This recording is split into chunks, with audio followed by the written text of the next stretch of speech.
जय श्री कृष्णा दोस्तों स्वागत है आपका अपनी इस YouTube चैनल में और आप देख रहे हैं मोटिवेशनल एंड स्पिरिचुअल ज्ञानवर्धक वीडियोस।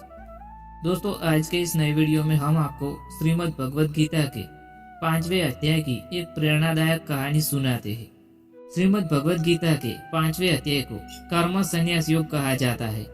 इस अध्याय में भगवान श्री कृष्ण अर्जुन को कर्मयोग और संन्यास के बीच का अंतर समझाते हैं और यह भी बताते हैं कि जीवन में सच्चा संन्यास क्या है।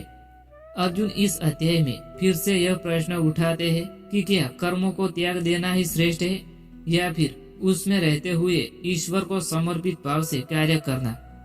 भगवान श्री कृष्ण उन्हें बताते हैं कि कर्मयोग और संन्यास दोनों ही मोक्ष की ओर ले जाने वाले मार्ग है, लेकिन कर्मयोग श्रेष्ठ है क्योंकि यह सभी के लिए सुलभ है।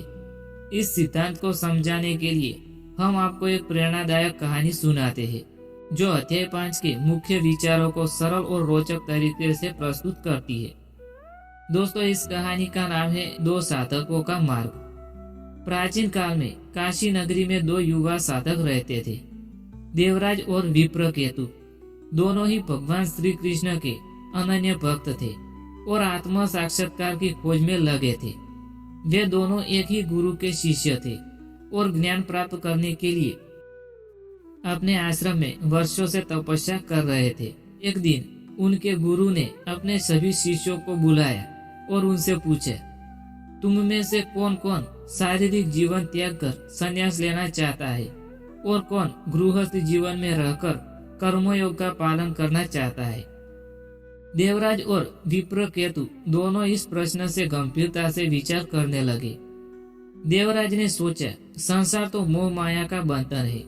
यदि मुझे मोक्ष प्राप्त करना है तो मुझे सब कुछ त्याग कर वन में जाकर ध्यान और तपस्या करनी होगी। जबकि विप्रकेतु ने सोचा, ईश्वर ने हमें यह शरीर और जीवन दिया है तो हमें इसके माध्यम से सेवा और कर्म करना चाहिए।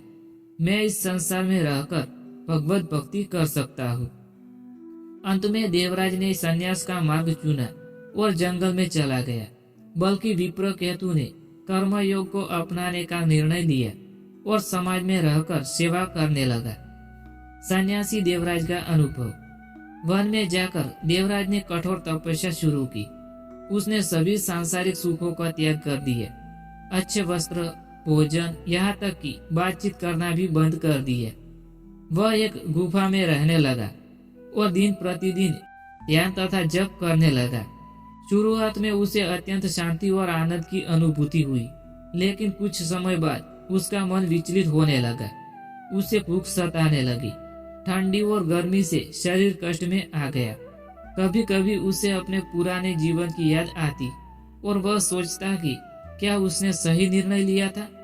एक दिन उसे एक विचार आया, मैंने संसार छोड़ दिया परंतु फिर भी मेरा मन स्थिर नहीं हुआ। क्या केवल त्याग से ही आत्मा साक्षात्कार संभव है? यह सोचकर वह और भी अधिक ध्यान करने लगा, लेकिन उसका चित्त स्थिर नहीं हो रहा था। कर्मयोगी विप्रकेतु का अनुभव। वही दूसरी ओर विप्रकेतु ने समाज में रहकर सेवा करना शुरू कर दिया।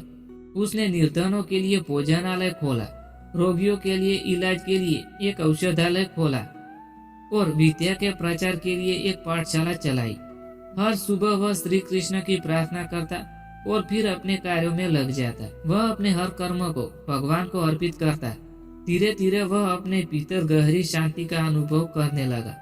एक दिन एक वृद्ध साधु उसके पास आए और बोले, वत्स, तुम सांसारिक जीवन में रहते हुए भी पूर्ण रूप से शांत और प्रसन्न रहते हो। तुम्हारी यह अवस्था कैसे आई? विप्रकेतु ने मुस्कुराकर कहा, हे महात्मा, मैं अपने कर्मों को भगवान को समर्पित कर देता हूँ। मैं किसी भी कार्य को स्वयं के लिए नहीं करता, बल्कि इसे ईश्वर की सेवा में मानता हूँ। यही कारण है कि मैं हर परिस्थिति में प्रसन्न रहता हूँ। दोनों का पुनर्मिलन और गुरु का उपदेश। कुछ वर्षों बाद सन्यासी देवराज अपने पुराने आश्रम में लौट आए। वहाँ उसने विप्रकेतु को देखा, जो समाज में रहते हुए भी अत्यंत प्रसन्न और तेजस्वी था। देवराज ने गुरु से पूछा, गुरुदेव, मैंने कठोर तपस्या की, फिर भी मुझे पूर्ण शांति नहीं मिली। लेकिन विप्रकेतु समाज में रहते हुए भी इतना शांति और आनंद का अनुभव कर रहा है, ऐसा क्यों? गुरु ने मुस्कुरा कर कहा, वत्स, केवल संन्यास धारण कर लेने से मुक्ति नहीं मिलती।